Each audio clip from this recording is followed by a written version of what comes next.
You're listening to the Property Nomads podcast, your one-stop shop for property, business and travel-related content, tying it all together to help guide you towards success.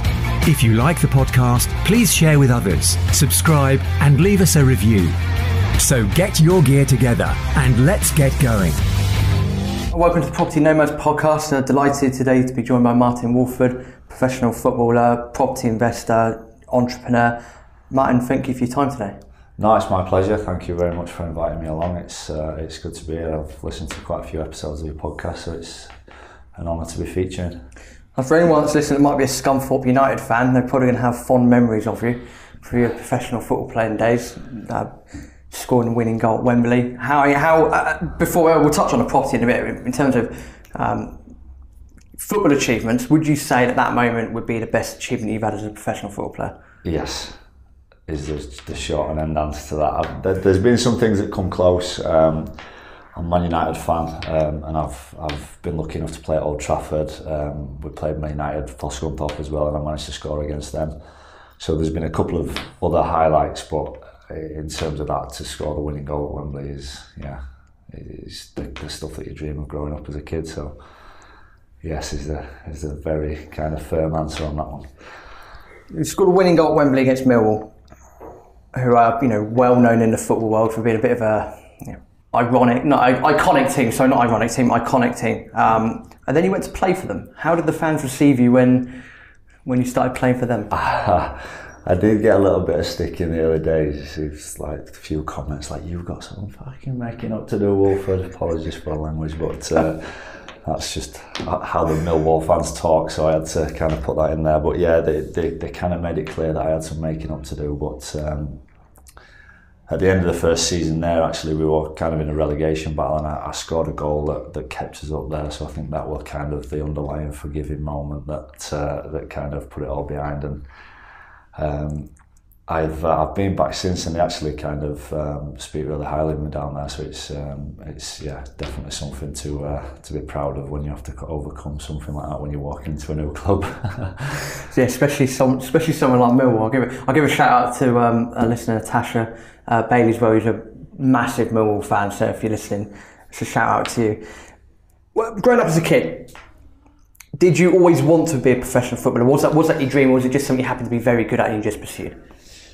It was a dream, yeah, it was a dream. I got pushed into it quite heavily by my dad. He's a big football fan, big Man United fan, and I was actually the black sheep in the family because both my dad and my granddad played professional rugby. So I was like, but my dad always kind of pushed me more into football, because I think that's what his passion was. We were from a rugby town, so it was a little bit easier to get involved in rugby, and I think that's where kind of that side of things led my dad to be playing rugby more so. But as I say, I think his passion was more football. So ever since I remember I was getting taken to kind of football practice and kind of joining teams and all that kind of stuff, and I obviously loved it. Like, I just remember growing up, every spare minute that I had in a day, I'd be kind of wanting to get some kind of ball at my feet, and it didn't really matter what it was. We'd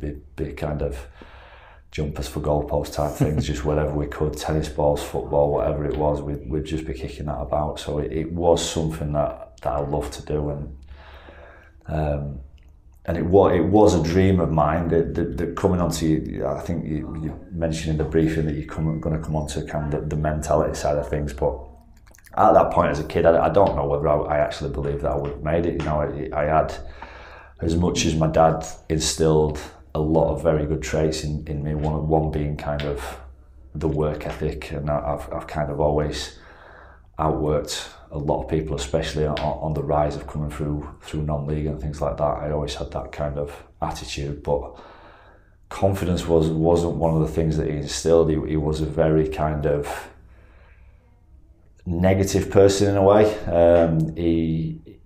His thing was, I think it was kind of the tough love thing, and not letting me think that I was kind of better than what I was. So he'd go the total opposite way with that, to the point where he used to tell me I was shit every single game.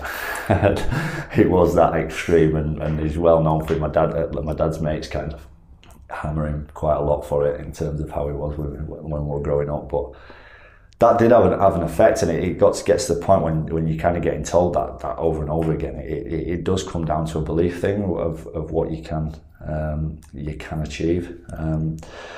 I've digressed a little bit there, but yeah, it was certainly something that I always dreamed about. It was just something that I loved, to be honest, and I think it was just the time that I was putting into it, just purely because I loved it, purely because, like I say, my dad were happy, my mum and dad were happy to take me here, there and everywhere, kind of to the different training stuff, camps and all this, and I genuinely just think it was the time that I was putting into it, as opposed to my friends that were kind of still enjoyed football and things like that, but it was just the time I put into it, and I think that translates to anything. I think I don't really believe in talent all that much. I think talent is something that you earn through hard work and practice.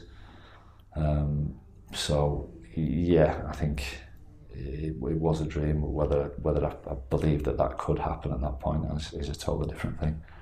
When did you? Because people talk about like turning dreams into reality and so forth. So, do you think you realised you sort of made it when you got your first professional contract? I mean, how did that feel when you got given that? Well, my first professional contract was with York City. I actually played a benefit game there last night, which were a pleasure to be invited back. But yeah, so they were my first professional team, and I were actually, because I didn't go through the kind of normal kind of cookie cutter route of getting picked up as a kid, going through all the kind of young academies and going through the youth the YT, the youth trainee programs, and then sign the first and second year pro. That is normally how it works. I was literally playing non-league. I was playing kind of, as a kid, I was just playing for local teams, and then at kind of 16, 17, I moved into like kind of semi-professional, but I can remember at Glasshout when I were earning a tenner a game and I was absolutely over the moon with it.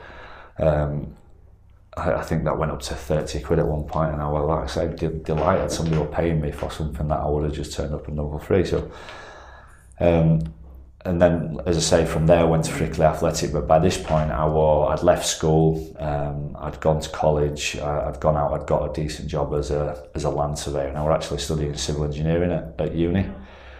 As part of that job, and then York City came along and offered me a contract, and it was exactly the same money as what I was earning through a kind of secure job that was only going to increase, and kind of I could have built up over time, because I did have a good job, but obviously I wanted to play football. So what I said to York at the time was, look, I obviously want to do this, but you just need to let me finish like my studying to a certain point, so I've got some kind of qualification to fall back on if this doesn't work. So I'd kind of put a plan B in place, which I'd be against if I did it all over again, to be honest. But I did have the attitude of, right, I've got this chance now. I'd had no after no after no growing up. I'd been all trialling when I was a kid, like all through the ages, even to the point where, even just before I signed for York, I actually went on a trial for Stockport, who were in League 2 at the time. We went to Ibiza on a kind of pre-season tour trial thing, and I didn't get a contract there. So even up to that point, still at 19-year-old, I was still getting the nose. So again, that does have a kind of negative effect on am I good enough for that? Is it a thing? But I did still have, as I say, the work ethic to work hard. But what that did was, when I got offered this professional contract, that was me sort of saying, right, I've been given a chance here. I'm just going to make sure I outwork everybody and make sure this, as much as I've put a plan B in place, I'm making sure that I'm making something of this. And the theory that I took kind of through the different clubs that I went to was just, if I work the hardest at the club, eventually I'll be the best player there, and that worked very well for me. And it weren't until looking back, kind of midway through my career, when I'd got a family and other things outside of football kind of got involved as well, I'd kind of stopped doing the things that got me to where I was. Because I was just speaking last night with obviously some of the lads that I used to play with at York, and they were saying, "Oh, we can remember like on your days off, you were going like going and paying for an athlete to give me sprint training and stuff like that on my days off." We were joking about the fact that we can't actually move on as days off these days, but yeah, it was just them things that I look back on, and they're the things that I will take into other areas of life, whether it's property or anything else. It is just that work ethic that I'm willing to do more than the next guy just to get where I am, because I don't think I'm any talented. In fact, these guys got picked up younger than me because they probably had more talent at that point. But I were only I'd put everything that I did achieve in my career down to just purely a willingness to outwork. Good hard work, graft, strong mentality and consistency. Yeah, exactly. The mentality side of things is something, like I say, I really had to work on. It weren't until I've always been into kind of educating myself further as well. So I started when kind of sports psychology were coming around for the first time. It was something that I kind of delved into a little bit and started studying on. And then one of the clubs that I were actually at, Millwall, actually at the time, the manager there, Ian Holloway, fetched in a hypnotherapist. And a lot of the lads there were just, "Oh, this is a load of crap. Like, what am I just laying on a bed for? I'd rather be out training," which, all right, that's fair enough. But anything that ever came along like that, I'd always think, well, someone's trying to help me here, so I'm just going to buy into it. Whether it works or not, I'll be the judge of that after. I think, but I'm going to throw myself into this fully and see if I do get any benefits out of it. And I actually did. That actually helped me with the confidence, and that was when I was playing kind of one of my best footballs. It's just that's when I realised that the mentality side of thing is huge, and that's kind of when I sort of pushed aside kind of the limiting beliefs of what I could achieve. It possibly came a bit late because kind of football is a short career. There's always a hindsight thing. If you'd have known about this stuff at the outset, then you could have possibly gone further, which I believe I could have. I believe the only reason that people went further than me is because they were doing stuff that I weren't. So I just think that is directly how it translates to anything you do, the time that you put in, even the stuff that you kind of take for granted. Like I say, the stuff as a kid where we were just out, I'd constantly have a ball at my feet. I can remember kind of, obviously, we all lived in the same town, and I'd be walking from like kind of my mum's to my dad's house, and I'd just be walking down the street trying to keep the ball up the whole way from my mum's house to my dad's. And it's just little things like that it compounds, it builds, and it does kind of snowball into big things if you give it time and consistency. Yeah, the littlest things done well, done consistently, do make the biggest difference. Yeah, absolutely. Over time. In terms of what a typical day looks like for a professional football player, so let's take out game days, let's ignore match days, because the perception that people that are listening to this might have is, well, okay, there's obviously going to be elements of training that professional football players do, but then what else do you do with your spare time? Obviously, you've just touched on a few things that you would have done differently from a lot of the sort of typical lads that would have been playing football. But what does a typical day look like for a professional football player? So you'd be getting in, training's usually, and it varies, it's manager specific, but it varies. You're usually in for about 9:30. Some lads get in there earlier and do their own little bits and pieces, but the sports science has been brought in quite a lot now, so you'll get in, you usually have breakfast will be provided at the club, and then lads will kind of go off and do their own little bits and pieces, whether it's kind of injury prevention stuff, whether if they've had old injuries or stuff like that, but basically just kind of down to you for the first bit, and then kind of roughly about 10:30 would be a start time, and now it's kind of, you'd be in the gym doing prehab, injury prevention stuff, which are kind of movement-based exercises, stretching, activation, just all that kind of stuff. And then from there, you go get your boots on, you'd be out on the grass. Again, you'd do a thorough 20-minute warm-up, and then you'd be into the session. Depending on what day it is, it depends. So you say taking match days out of there, but if you add the match days back in a typical week, if it's just Saturday to Saturday, Monday will be a lightish day for the lads that have played 90 minutes on a weekend. The other lads will work if they've not played that. They'll do a little bit extra. Tuesdays will be a tough day. There's a lot of double sessions on Tuesday, so out in the morning, grafting, and then at times there's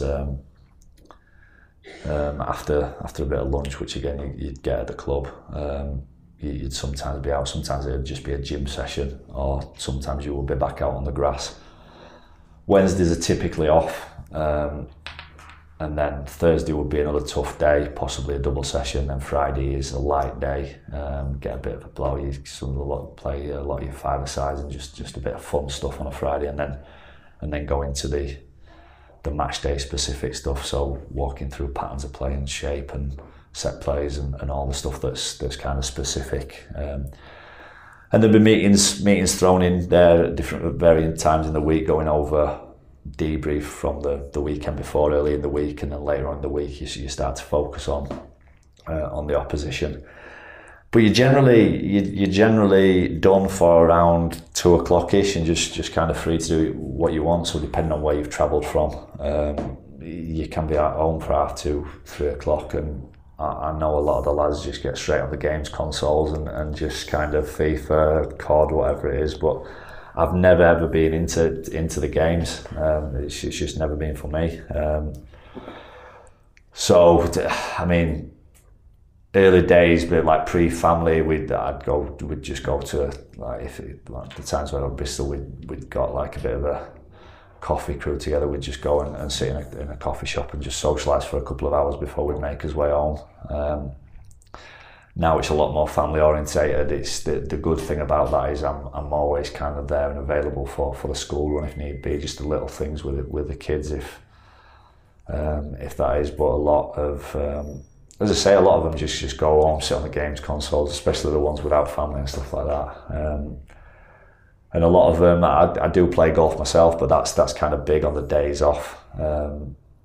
I don't play as much as a lot of them, the more dedicated ones. But again, it's just another thing. But there is a lot of free time, but particularly since the property stuff has taken off, a lot of that free time has allowed me, as much as it's kind of, I'm still juggling full-time football, there is still time in the week where I can throw at the property side of stuff, whether it's finding deals, meeting investors, whatever it is, overseeing a project. It has allowed me to do that, and I think that's where I'm glad that I never got kind of hooked on the games and stuff like that, because I would have maybe just kind of wasted my time on that rather than doing something productive with it. Before we go on to the property aspect, there's a question that just comes to mind. Has anyone ever shouted you abuse when you've been picking people up from school? Shouted abuse when I'm so you've had a whole game in the weekend and you go do a school run, so, oi! No, because you know the funny thing is with that, like, people in person are very friendly, whereas the ones where kind of you've been having a bad time of it, because I have had abuse over my career at a couple of the clubs that I've been at and not had a good time on the pitch. While you're there and while you're on the pitch, they can say they think they can say anything they want to you, so you get all the dogs abuse, and you can. It's funny. It's a lot of the time, like in the bigger crowds, it's more of just a general like groaning noise, that sort of thing. But then you can pick out the odd thing when it's when you're close to the sideline and you get there. So I have had the abuse on there, and the other thing is through social media. I've had like kind of dogs abuse on that, because it's kind of their way of. I don't know. They don't. It's not kind of a personal thing. Both when you're in the stadium and they're there in the middle of the crowd, they're just kind of playing up, and there's a separation between you being on the pitch and them being in the stand. And it's the same through social media. There's a separation. There's a kind of they're not stood there for. But it's very rare across my career has someone come up to me face to face, just out, and actually said how they feel there. It's a weird one. I have had it. It happened in front of my dad, and my dad lost his head, and I was trying to stay very calm, and he just lost it, and I'm saying, Dad, just calm down, please. So I handled it a lot better than what he did at the time. But generally, that's been kind of few and far between when it's been actually in person. It's more when they've got kind of, like, say, they're hiding behind a screen, or they've kind of got that separation of they're in the crowd and you're just there. So, but you do get it. That's a great story that I could go into if you want. But go for it. Absolutely. For people, we will get onto property because there are certain great elements mentally that we're talking about that will go hand in hand with property. But yeah, if you got an off the cuff story, do share. No, that incident actually, like, I didn't have a great time when I signed for Sheffield United, and I hold my hands up to that. And I didn't leave on great terms either. So I'd left there and I'd gone. Let me start again with that. I was still at Sheffield United, but I was having a bad time there, and the fans weren't having me. And we were playing Millwall away, and obviously I'd been at Millwall and I was liked by the Millwall fans and stuff like that. But I was injured at the time, so I've gone down on the train with my dad and a few of his friends, and we've like kind of made us way through London, had a few beers on the way to the game, and kind of where Millwall's ground is out in the middle of nowhere, so you have to kind of, you're in London, you get the train out and then it drops you off at the ground, and there's pretty much nothing but kind of houses and stuff around there. So there's a pub right next to the train station where you get on, and like my dad must have known that because when he was coming to watch me, he'd always be in there, but it was a Millwall pub. I didn't know that. I've just kind of following my dad and his friends, and we've gone in there, and all these fans, like Millwall fans, are coming up to me. Oh man, like coming up talking to me. Can we have a picture? All this being very nice. And then this guy walks past. He's like, "You Martyn Woolford?" I'm like, yeah, how we doing? And he points to this little tiny like Sheffield United badge. And I'm like, "All right, how we doing, yeah?" And he just lost it, like screaming in my face, "You shouldn't effing be in here! Like, this is a disgrace. It's like the fact that you're in here." My dad instantly lost his head. He's like, "I fucking fetched him in here. Like, what's it gonna do with you?" Like, so he's kind of absolutely lost it. And I'm like, "Dad, we're in the middle of London here. Like, what? Like, I'm just thinking, like, I really hope this doesn't kick off. This is not the kind of press that I needed." Anyway, like, it finally got, because we were near the door, the guy finally got kind of ushered out of the way. And I turned around and all the Millwall fans were just lined up behind me, and they were just like, don't worry, Wooly, we had you back there if that had kicked off." And I'm just thinking, so the away team that we're playing against today is actually like fighting my corner. The whole team that I'm playing for is like trying to kill me. So I'm like, right, nice. But then we actually got on the train as well. So I'm saying to my dad, I'm saying, "Dad, if that had have all kicked off there, I would have obviously had to join in, like, because you're my dad. Like, how was that going to look for me? Like, just relax. Like, just don't let it bother you." And he's like, "Oh, you're right." He says, "But they just do me head in and stuff like that." We got on, like, literally 10 minutes later. We got on the train, got off at the ground, and straight away, Millwall being Millwall, you separated, the home and away are separated. So obviously, I was separated with the Sheffield United fans. And the same guy there is shouting from miles away, like shouting, like still shouting. This time, all the police are lined up, and my dad's lost his head again, and he's screaming at it. I'm saying, "Dad, this is even worse. The police are just there. Like, just calm down." So yeah, it was just like, just trying to educate my dad on not losing his head and trying to keep calm, but he just weren't having it. I just imagine that now, just getting off at like South Birmingham and just having abuse hurled at you like completely non-stop. Your dad's losing the shit. Yeah. Oh, brilliant. Yeah. In terms of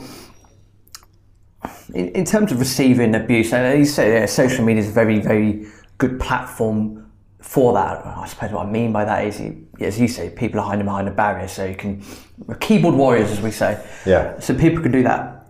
Have you?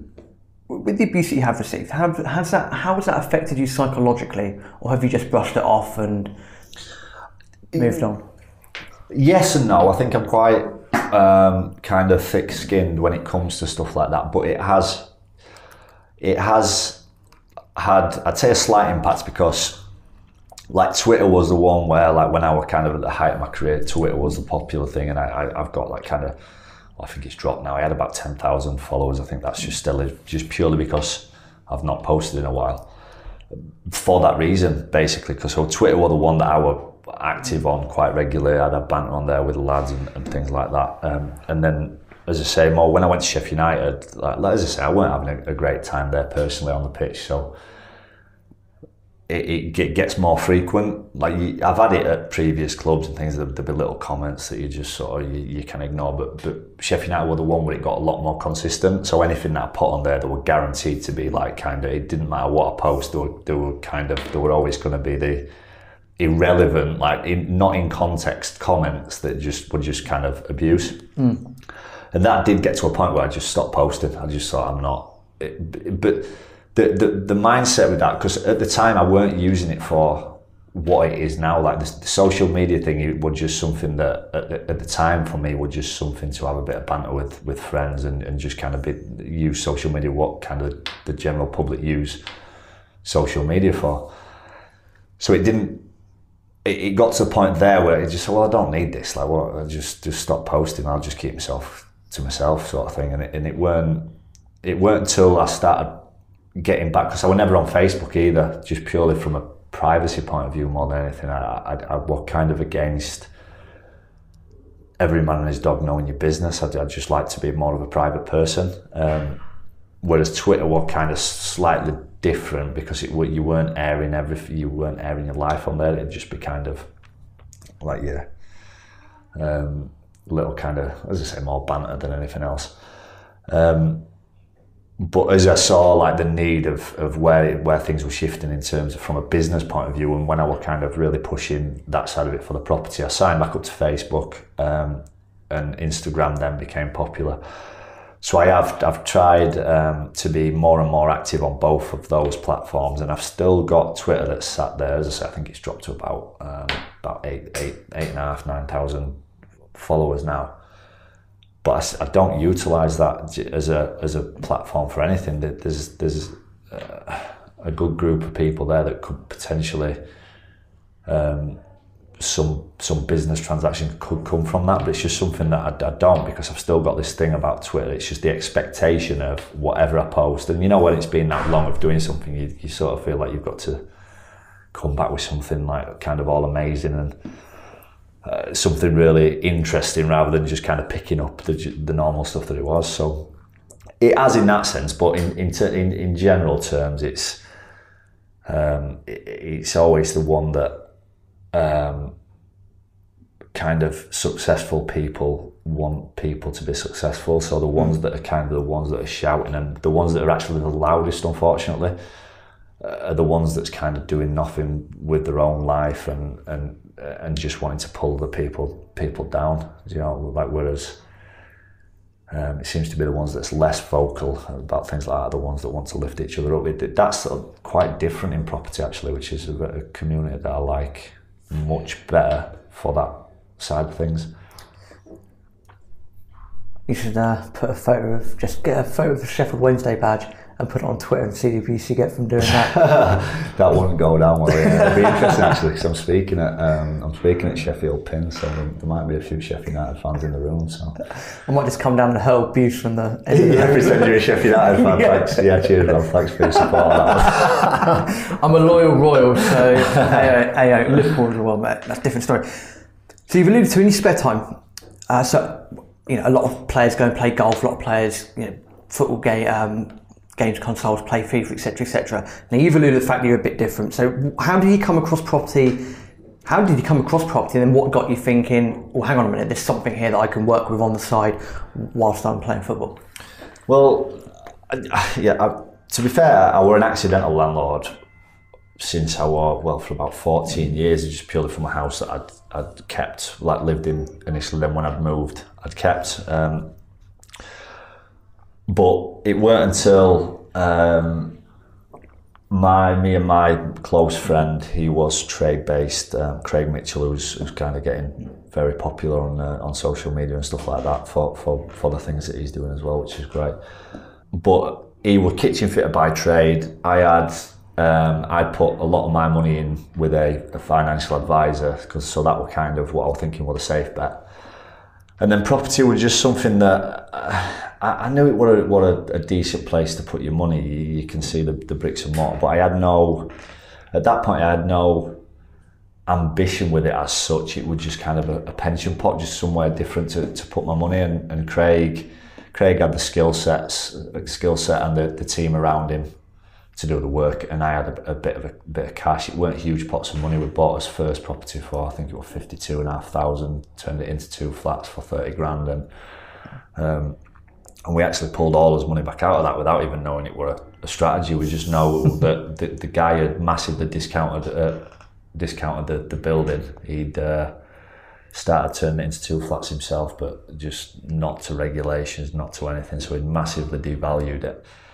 And we knew it was a good deal because we invest and still do to this day where we'd grown up. So as much as we had no investment knowledge, you've still got an idea of what house prices are worth where you're living and stuff like that anyway. So like I said, the mentality of it was just a pension pot somewhere different to put my money for after football. And it were never just going to be one, because we set up the business from the off, so it were never just going to be one, but it was just kind of as I say, a pension pot that we were looking to grow with a few properties, I guess.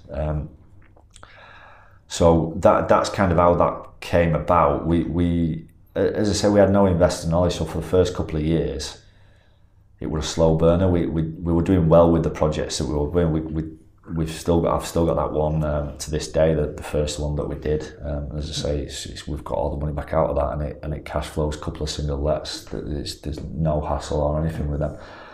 From there, we did a couple of flips, but we were under the impression, as kind of most people are before they get into property, is if you've got no money, you can't do property. So that one pot of money that we did have, we'd tie that up on a project and then just sit on his hands. And do nothing essentially until that. We'd do the refurb. That'd be the sole focus. We weren't looking for the next deal. We weren't, because we didn't think there were any point.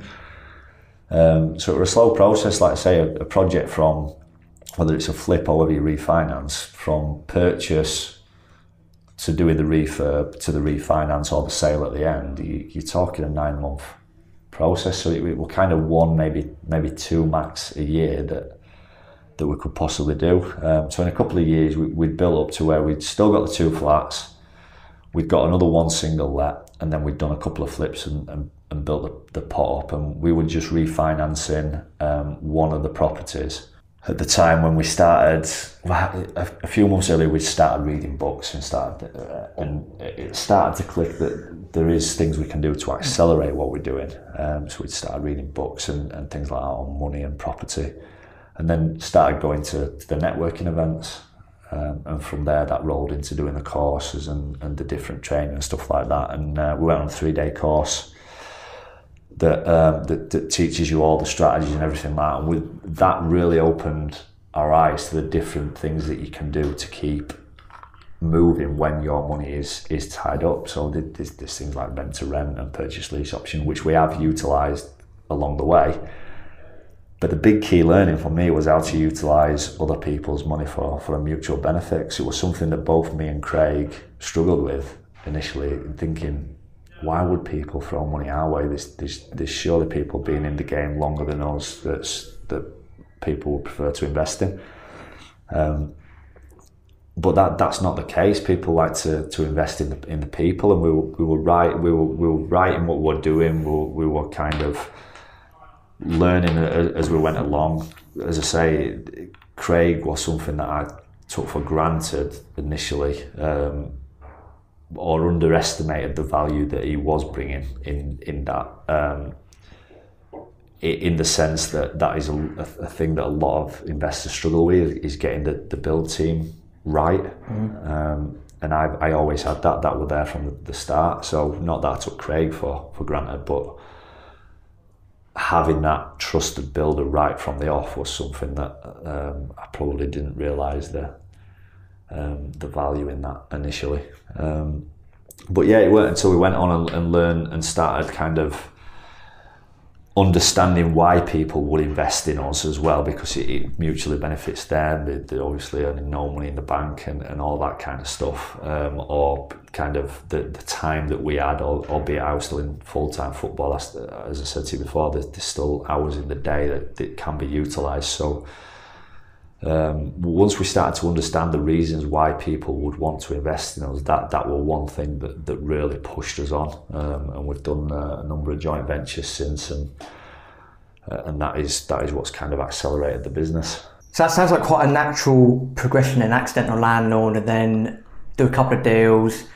Didn't know too much at the time, but obviously great deals from what you were saying, and then you start finding out more through reading books, podcasts, and then natural progression from there, attending courses, growing knowledge, and then literally just one thing's led to another. Would you say that's a fair assessment? Yeah, definitely, and that's one of the things, like, because a lot of the people that you meet in the networking events and stuff like that, they're wanting to get all this knowledge up front, which is good.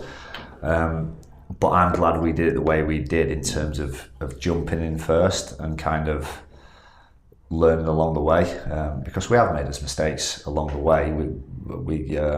We got off to a really good start with the first one, but then after that we kind of got a little bit not complacent and stuff like that. But things pop up in property, as you know. So we were kind of resilient in terms of anything that kind of did pop up. It's just kind of a problem solving exercise, and that's the way we see it. But the education coming second for us, would I do it differently? I don't know. I probably have started educating ourselves sooner, because we could have.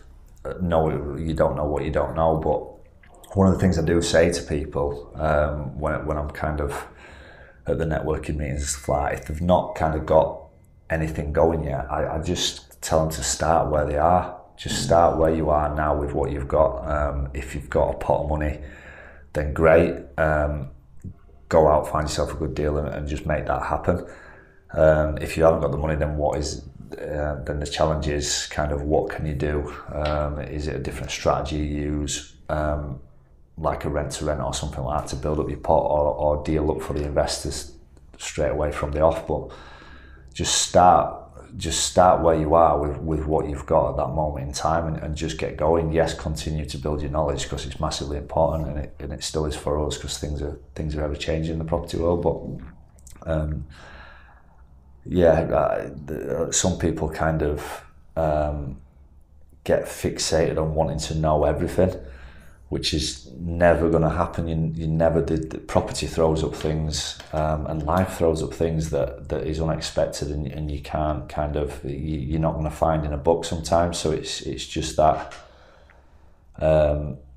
it's just acknowledging that, and then when those problems do arise, it's kind of the attitude and the mentality of, right, this is the situation, how do we overcome it, and how do we turn this into a positive? So I think that's the attitude that I have about everything, really. But yeah, in terms of the progression, it was a good way that we do it. The only thing I would change is probably, like I say, to start the education process earlier is what I would do, but I would have still been willing to jump and learn as we go. Do you have any property horror stories that you're willing to share? I've got a project at the minute, actually, which again, like, goes back to a little bit of taking Craig for granted a little bit. Craig were really busy with other developments when I would take on a project, so I was kind of forced into using another builder on one of my kind of personal projects, and I got stung straight away with, it's not going to cost me too much, because I was kind of switched on enough to realise the things that were happening and negate that. But it still highlighted the fact that I'm actually, because I've got a good bit of experience behind me, I'm still not immune to kind of making mistakes if you do take your eye off the ball slightly. As I say, the guy, I don't actually think it was intentional. I just think he'd got himself far too busy with other projects, and it kind of got to the point where I think he was kind of trying to pinch a little bit off one project to cover the mistakes that he'd made on another one, and he did again.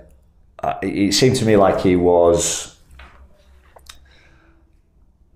not as knowledgeable as what I thought, in terms of, again, like taking Craig for example, down for the HMO for example. Craig knows the regulations, he knows everything inside out, and you just kind of presume that all builders know that themselves. So they made a huge mistake with the insulation on all the external walls, which was a lot of square footage that had to all be ripped out. A kitchen had gone in by this point. So that all had to come back out because the building inspector just wasn't happy. So it could have cost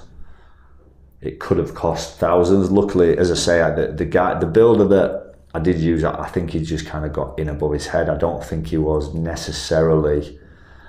You hear the horror stories that kind of like people getting purposely screwed over. In fact, I was just listening to one of the podcasts the other day. The guy on there was telling a story about how he had to refurb the property 3 times because the builder just didn't turn up. It wasn't like that where he was purposely trying to think. I just think he'd got in above his head, and the projects were a little bit bigger than what he'd been used to. Luckily for me, he did fix all the plastering and stuff like that. So I got it to a point where I weren't out of pocket, and the deal is going to eventually be a good deal. But it forced me to kind of down tools for quite some time, because the projects were supposed to be, it were going to be our office space originally, with the provisions of it becoming a HMO down the line. If it worked and it were profitable for us as a business, then we were going to continue to use that. But the refurb, I was spending a little bit more money on the refurb to get it to offices, because it was going to be with the provisions of it then just being an easy switch to a HMO. But it didn't appoint a building inspector. So by the time all this had happened and the kitchen had gone in and stuff like that, I was thinking everything was fine with the building inspector. And with me being slightly inexperienced of the different regulations between office and residential, I overlooked the fact that kitchens weren't allowed to go in a certain place, whereas they are for residential. There were all this thing that I just weren't allowed. So it forced me into downing tools for quite some time, making sure then I had we couldn't use it as offices, otherwise there would have been a lot of wasted expense. So I was forced to just turn that straight into residential, which meant downing tools for quite some time, and just getting the change of use and everything like that. That project is about to kick back off again now, and as I say, it's going to be a really profitable deal. And that in itself has learnt me a lot. One, from the builder aspect, two, like kind of on the different regulations that actual commercial buildings have office space in comparison to residential. And yeah, it's just you still, as I say, you're never immune to these things cropping up, as much as you've got the experience. So it is just that kind of problem solving exercise again, which I spoke about, and it is turning a negative into positive, and it will still come out a good deal, thankfully, but it has cost a lot of time more than anything else, which is just as valuable, if not more sometimes, as the monetary side of things. So yeah, I've definitely had a horror story or two in property, and I think the fact that you can be open and honest about them does add that kind of trust from investors and things like that. Because if someone's there and they've not got any of these horror stories and everything's gone swimmingly in property, then great. But my question would then be is, how is that person going to cope if something major does come up? Because it will do it at some point. And I think the fact that I can kind of demonstrate the things that have happened and then how we've overcome that, it goes a long way with the investors and things like that, as well. And it just adds another kind of learning curve to the armoury. You know, kind of the different things that can crop up, and it's an ever growing list, and it always will be in property. I think it's just it's more an attitude things of there's always going to be problems, but there's always solutions to those problems, and it just helps you. It thickens the skin a little bit and allows you to kind of problem solve quickly and more efficiently when they do arise. Completely agree. There's a lot of times. Point number one, if anyone's in property that's never had anything go wrong whatsoever, I'd be very sceptical of that. Exactly, yeah. As you say, things always, I won't say things are always going wrong, that's not quite the right mentality, but it's business, it's property, there are things that will always crop up, and if it isn't necessarily the buildings, it might be regulations, changes in government policy, etc., etc. So there's always something to keep us on our toes. Yeah. And dealing with the various elements, building inspectors, building control, planning, licensing. There's so many different aspects, and you're absolutely right, man, that you can get a project where if something does go wrong, something like that, it takes a lot of time to sort out. It's not always a very quick fix, and some people do think that property can be a very quick fix, where when you get a situation like that and you've got to deal with the necessary council people and get everyone involved, it can be a bit of a pain, but it just takes time. Yeah, it can, because one of the other experiences that we had in that, the first commercial to residential development that we did, we were very naive to the fact that of how bad of a reputation HMOs have got. We just went right, we'll just go planning, we're going for a 10-bed HMO, turn the post office into a 10-bedroom HMO, no problem, we'll just go get planning for what it is. And as soon as the planning application went in, the locals got wind of what it were going to be, and just instantly thought that we were going to attract the scum of the earth to this building, and they just had this opinion that it was just going to be a halfway house or a drug den or whatever it was. So a petition started. The petition, it gathered traction quite quickly, actually. It snowballed very quickly. Got quite a lot of signatures. Then the council jumped on it, got on board with the petition, and they were kind of all riling it up even further.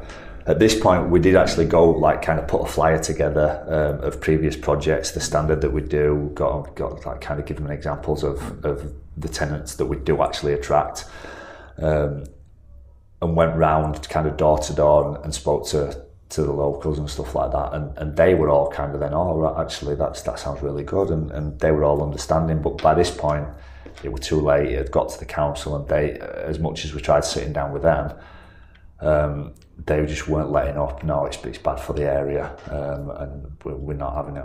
So they forced us all the way to decision in court, which were a very nervy day. Actually, we thought it were going to go a lot smoother, because they can't necessarily just refuse your planning on the basis of, we don't want that building. There's got to be a legitimate reason of why, which they didn't have. There were no legitimate reason other than the locals had this perception of it attracting the wrong type of people, which our argument to that was, well, that's irrelevant. It's just that's a management thing, not a building specific thing. So we knew that we were going to pass, although it became very nervy, because the first thing that the panel of judges that were sat there in court, the first one that stood up happened to live across the road from a bad HMO and had got this horrible kind of experience of HMOs. So he's told this story straight away, the first one, where I'm thinking, oh no, this is not the day. This is not the day we were expecting here, and it scraped past literally by one vote on the panel, which we were kind of obviously delighted with, but came out of court rather sweaty. But that in itself, again, just another problem that you just don't expect. That caused huge time delays getting through the planning, and like you say, it's time that you don't get back, and there's not a direct kind of cost implication to that, but that there is some kind of monetary impact that it will have, obviously, especially if you're kind of in a project where you've maybe got it on a bridge or financing in place, and you've got these running costs ongoing. Luckily, we didn't on that. It was joint venture funded, and we bought the building cash, so we weren't massively, as I say, there were no major monetary costs to us, especially in the grand scheme of the project. So we were lucky in that instance.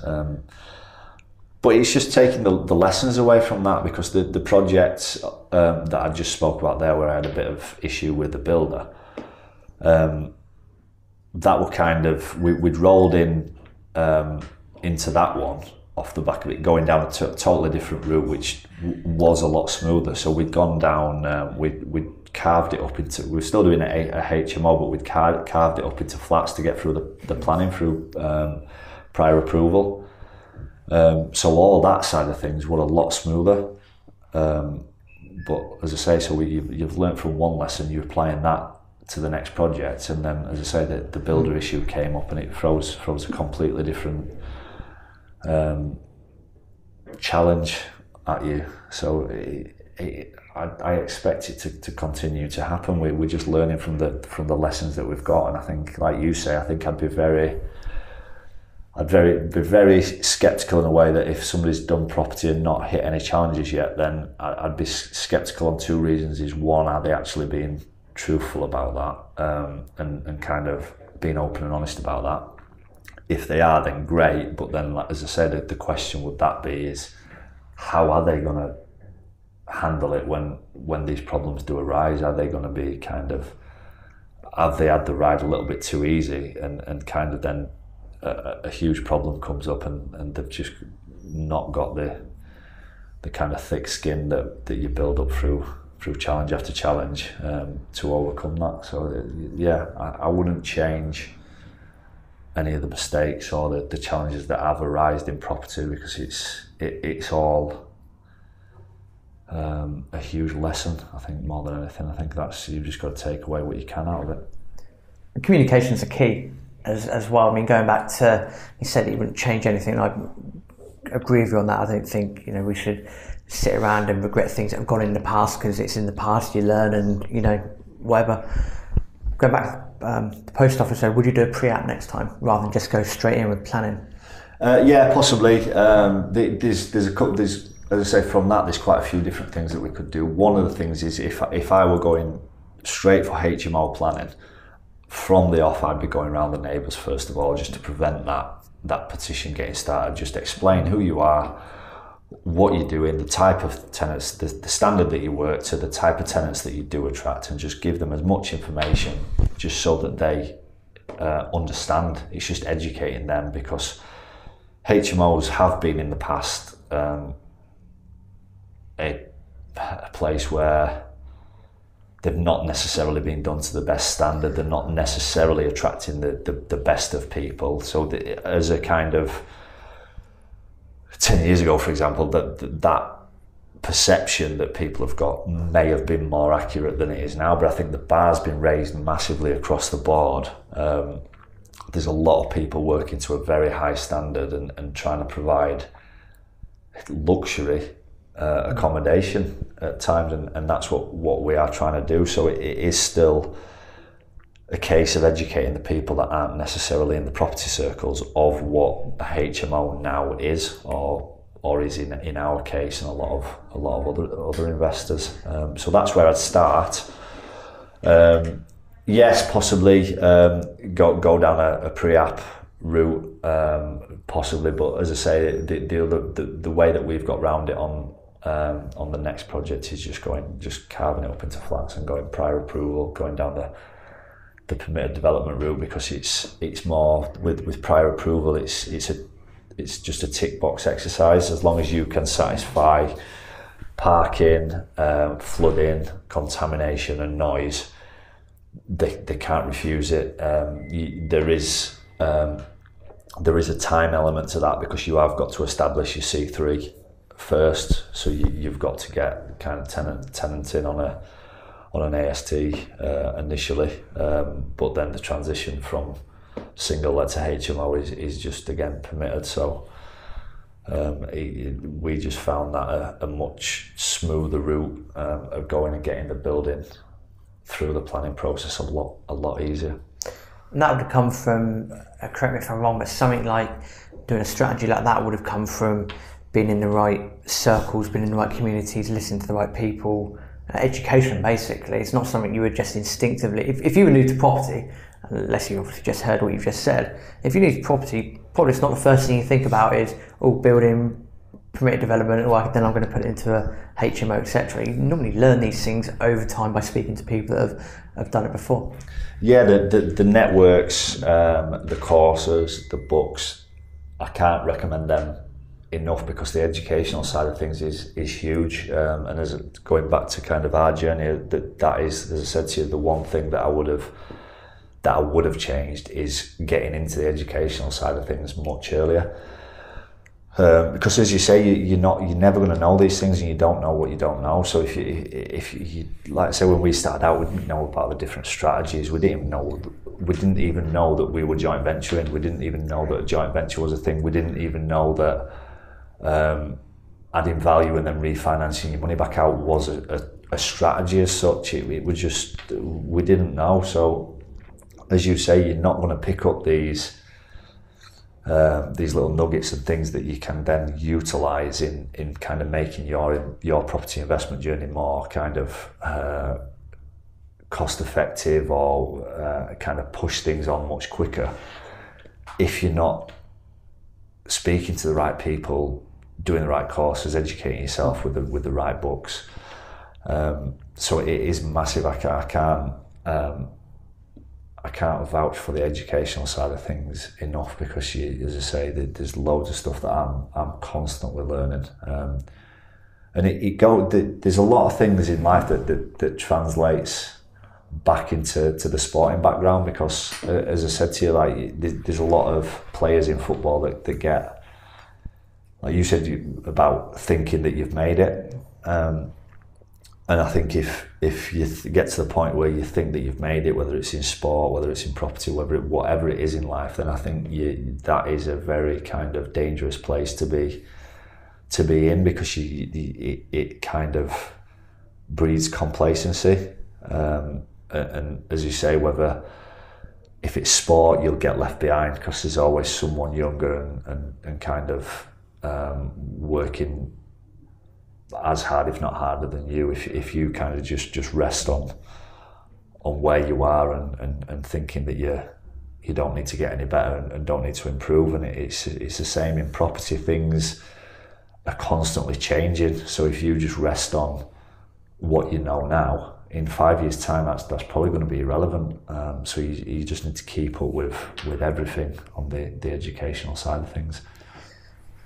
Yeah, to an extent. I mean, if you know that you're doing single buy-to-lets and that's your bread and butter and that's all you're going to do, and you're going to do 20, 30 of them, then to an extent, I can imagine that wouldn't change too much over time, but the sort of, tax stuff and stuff like that will change. So yeah, there is an element of education. Sometimes it doesn't necessarily have to be property education as such, as in learn about this new strategy or learn about that, but certainly on like a tax implication and a business side, people should, we're all in this business purposes, but a lot of people do still treat it as a part-time hobby, and if you treat it as a hobby, you're going to get hobby results. You need to treat it as a business. Absolutely, that was one of the big things that we underestimated, as I say, because when we got in, we did set up the business so it was never kind of just going to be a one-off project, and we were always going to look to kind of push and build. But we did, once we kind of got to where we were kind of running a little bit quicker with things, it was the business aspect of it that we massively underestimated. Like you say, people think that property is just property, and it's not. You have got to treat it like a business, because, like I say, it's not just a hobby. And like I say, with everything constantly changing, like you said there, even if your bread and butter is just the single lets, which I do believe that single lets still work. You're obviously an advocate of that. But if you kind of, there's a lot of landlords that are now struggling because they've kind of come a cropper to these new rules and new changes. So you have always got to be willing to adapt. And I'm not saying it's necessarily move on to the next strategy. No, I think it's like you say, it's find your strategy and then constantly kind of keep moving forward with that, keep evolving that strategy and just kind of fine tuning tuning that and just making sure you're on the ball with everything that's kind of relevant to that strategy. I don't think you need to necessarily be going on to the next fashionable thing. We got a little bit caught up in that initially. As I say, when we came out of the 3-day training, we'd got all these different strategies in our heads, and serviced accommodation were one of them. And we went and set up a rent-to-rent serviced accommodation business, which went well to start with. And then when we, again, underestimating the business element of that and the time that it takes, when the portfolio started to grow, the other arm to that we kind of set up was the lettings, purely because we were in a position where we're finding the deals, we're in a good area, so the deals weren't an issue. Craig had his team to do the developments and things like that. So one of the things that we were looking for was investors, joint venture partners and things like that. So in order to expand a little bit on that, we wanted to have the missing piece of the puzzle to that was the management side of things. So we wanted to be able to offer this turnkey investment opportunity for investors. So we set up the lettings as well, which again that is a set business, and that takes time and effort and all that kind of stuff. So when the portfolio and the lettings started to get to a point where that was taking up a lot of us time, and because those two worked hand in hand and that were the main focus, this rent-to-rent service accommodation business that was just on the side, we started to take his eye off the ball a little bit with that. So we basically just pulled away from that. We just kind of honed back into, right, actually we're overcomplicating things here. It's unnecessary. We want to focus on what we are wanting to do. And that actually led to me and Craig going down slightly different paths, actually, because Craig wanted to do sourcing. Craig's wanting to do the bigger build developments now, which he's got a plot of land, which he's got the planning for 10 houses, and this huge big project, which I'm excited to see how he gets on with that. But that's obviously something that's going to take a couple of years to actually come to fruition. In the meantime, he's focusing on the sourcing side of things, which wasn't for me. I do pass deals on and things like that. If it's not for me, I usually pass it through Craig and just make him do his due diligence bit on that. But I'm more focused on joint ventures and fixed investors, purely because I like to have a bit of skin in the game. Even if it's fully joint venture funded, I like to know that I've got a vested interest, because as we spoke about earlier, things will crop up in property, and if I've passed someone on a deal with something and then something unforeseen pops up, I'm not then there. That's then their deal, and I'm not there to help problem solve that. I'd rather be in a position where I'm working with someone and overcoming the challenges that present. So I like to have a bit of skin in the game, whether it is my personal funds as well as others, or whether it is just the fact that, look, this is in my best interest to solve this problem. So I still want to be building the portfolio, because I'm obviously transitioning out of football, so I need the monthly cash flow coming in from that, and I didn't want to be creating another job, which is essentially what sourcing is. If you stop sourcing, then the income source. So I'm looking to be more passive, which is still, I do know that is still something that Craig wants, but because he's taking on these bigger development, it's going to take a lot more time, which he's kind of supplementing in the meantime with his sourcing, his building business, and he's taken on the lettings now. So I've pulled away from the lettings, and I'm just purely focusing on the portfolio side of things. Craig is so a couple of shout outs. Craig's got Carter & Co, which is my builder. I've gone back to him. He's now like I said, the trust is there. He's my builder. LJ and Keith Lettings is the lettings side of things, which, as I say, that was my business originally, or I was part of that business. I've pulled away from that totally. But they are the two things that I still use and work well with because I know and trust them. There's also, just to give a shout on the interior design point of view, there's always we use Layla and Lily Interiors, which is my ex-missus actually, but we still work very closely and under a good relationship, and she's very good.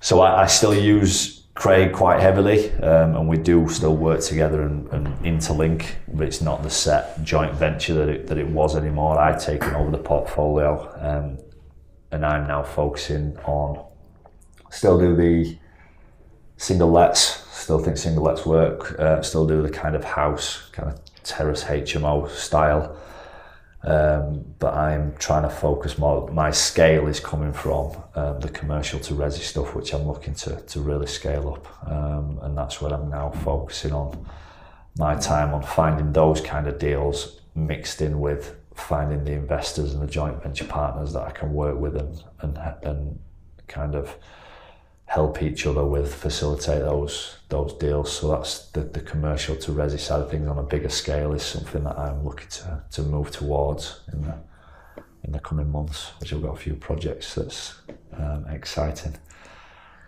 I think you wrapped that up perfectly. I was going to ask what's the future hold, for yourself moving forward, and you've just done that. I think a key point to outline before we go into a couple of quick fire questions, we'll begin to wrap up. I'm conscious of number one time at number two, we might get kicked out again, so that'll be we're just waiting for a knock on the door again any minute. The infamous knock on the door. Yeah. So I think a great point that you've made is that you start off at point A, and you know where you want to go, you know where point B is. But from what you've explained there, you've had a lot of variables, you've had a lot of ups and downs, and that's very typical from, I think, any entrepreneur, not just people in property, but any entrepreneur. You're going to get ups and downs, you know roughly where you're going to go, and things will change. And you've got that mentality where you've got an open-mindedness where if things do change, it's not the end of the world. Sometimes they're going to be for the best, sometimes they're going to be not for the best, but you just got to keep ploughing forward, use the mentality that you've ingrained from your football days. You still play football, of course. Yeah, in a nutshell, know where you're going, but also have that level of flexibility, and it will all work itself out in the end. Yeah, I think one of the things that I touched on there a little bit is and you just touched on yourself, is knowing where you are going. When we kind of started out, there were no real direction, there were no real, to be honest with you, I underestimated what could be achieved through property, and it wouldn't, like I say, it was just a bit of a pension pot. It weren't until we realised what can be achieved. Actually, this could be a really good income replacer for me, which is something that I will need, because I was well aware that sport was a short-lived career. But the other thing that I'd say is learning from what we did in kind of spreading things out, like dabbling in serviced accommodation, doing these different strategies. What now I've come to learn, and to be fair, it has been stressed to me at some of the meetings over time, it is to focus on one thing. I wouldn't agree to that as in kind of just focus on one specific thing, but it's very important to know where you're going and what the best strategy is to get you there, and that is something that we've had to kind of really focus on recently. As I say, it highlighted between me and Craig the difference in what we were wanting to achieve. Craig likes to be hands-on, getting dirty in the properties and working. Essentially, he's a grafter, which is brilliant, and he's happy to, because of the skill sets that he's got, he can work for as long as he needs to. So he's got the time to get he's got the time in there to allow him to focus on these projects that will only come to fruition like in maybe a couple of years' time. Whereas I, with different circumstances, I was well aware that I was coming towards the end of my career, so my focus is different. So we had two different we were joint venturing, but had two completely different paths, if you like. And it weren't until we identified that there was a more kind of efficient way of us both working. So I'd stress, like I say, the couple of things there to stress is to know where you're going. You're never going to have the full big picture, I don't think, but it's having that kind of strong direction of what you want to go in. But then, like you say, be aware that things are going to change in the short term, and you've got to be aware that it's kind of not just going to be a straight line from A to B. There's going to be lots of curves and roadblocks and diversions and all this stuff thrown in your way, and you have just got to be willing to think and work your way out of it at times. So yeah, that's a great piece of advice for anyone that's listening, that's maybe a couple of years in or just starting. Is he's exactly what Martyn's just said. I think that's fundamental, to be honest. So wrapping up with a few quick fire. I like to do some quick fire. I'll hold my hands up. They're not always the best questions, but I always get the best responses. I'll start off with, what's the best piece of advice that you've ever been given?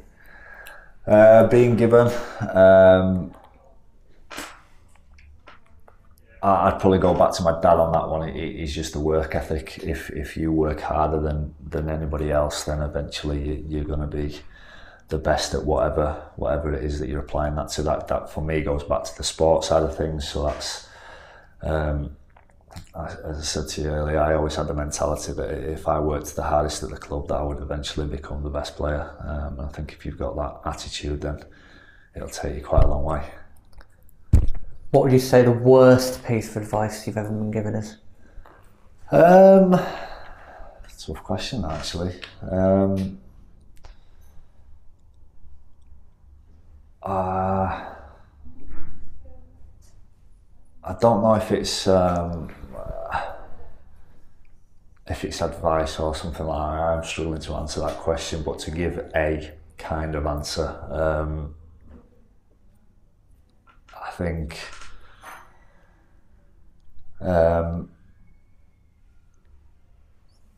I think that a lot of people that I've come across along the way think that you're born a certain way, and I ultimately disagree with that. I think you mould into what you apply. So it's not necessarily advice. I've probably kind of cheated on the question a little bit, but I really don't like when people kind of think that your talents and your abilities and everything else are fixed. I think everything can be worked on to a point where you can become whatever you want to and whatever you're willing to apply and dedicate yourself to. I've massively cheated that question, I know, but I hope that's a good answer. I'm sure people would like to hear that, so that's absolutely fine. And then, if someone was in limbo about making a decision, what piece of advice would you give them? Somebody actually asked me this at a networking event that I was speaking to recently, and they were just stuck getting going, and because they sort of got caught in this, I don't know what strategy to use, I don't know thing. And my advice was start in the end in mind, but start now. Start with what you've got. As I said to you earlier, if you've got a pot of money for a deposit, then start, be it a single let, whatever, just get yourself going in the property world, and then start to learn and educate yourself from there. If you've not got the pot of money, then figure out the strategies that you can apply that don't necessarily need the pots of money, or go out there and find the people that have. But start now and start with what you've got. Yes, educate yourself, but don't get caught in information overload and wanting to know everything, because you're never going to know that. Just start now with what you've got, and just be willing to make the mistakes, learn from the people that have already made them, but you need to be willing to make them for yourself.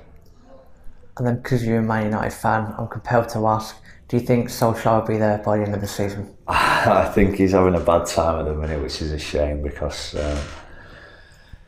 he's a really likeable person. There were question marks whether they gave him the job a little bit too early, but I think you don't get much time in football anymore, unfortunately. So there's a very good chance that he won't.